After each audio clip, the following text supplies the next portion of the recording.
ஒரு அப்பாவும் ஒரு பொண்ணும் இருக்காங்க. அவங்க அப்பாவுக்கு கண்ணும் தெரியாது, வாயும் பேச முடியாது. அதெல்லாம் தெரிஞ்சுக்கிட்டு அவங்க ஃப்ரெண்ட்ஸ் அவளை கிண்டல் பண்ணுறாங்க. அதனாலேயே அவளுக்கு அவள் அப்பா மேலே வெறுப்பு வந்துடுது. அதனாலே அவளுக்கு சுத்தமாக அவங்க அப்பானாலே அவளுக்கு பிடிக்காது. அவங்க அப்பா அவளுக்கு பர்த்டே அன்னைக்கு கேக்லாம் வாங்கி வச்சுருந்துருக்காங்க. உங்களுக்குலாம் யாருக்கு அப்பா பிடிக்குமோ அவங்களாம் கமெண்ட்டில் சொல்லுங்கள். அவளுக்கு சர்ப்ரைஸ் பண்ணலாம் அப்படின்னு சொல்லிட்டு நிறைய யோசிச்சுலாம் வச்சுருந்துருக்காரு.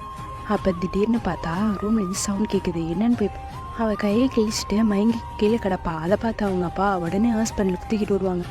டாக்டர்கிட்ட போயிட்டு என் வீடை வேணாலும் எடுத்துக்கோங்க, என் நிலத்தை வேணாலும் எடுத்துக்கோங்க, எவ்வளோ காசு வேணாலும் எடுத்துக்கோங்க, ஆனால் என் பொண்ணை மட்டும் காப்பாற்றிடுங்க அப்படின்னு சொல்லுவாள்.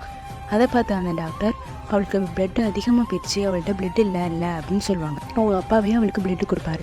அப்படி பிளட் கொடுக்கும்போது அவள் கண் முழிச்சு பார்க்கும்போது அவன் நினைப்பா, இந்த உலகத்தில் நம்ம அப்பாவை விட சிறந்தது யாருமே இல்லை அப்படின்னு நினைப்பான். உங்களுக்குலாம் யாருக்கு அப்பா ரொம்ப பிடிக்குமோ அவங்களால லைக் பண்ணிட்டு போயிடுங்க, சப்ஸ்கிரைப் பண்ணிடுங்க.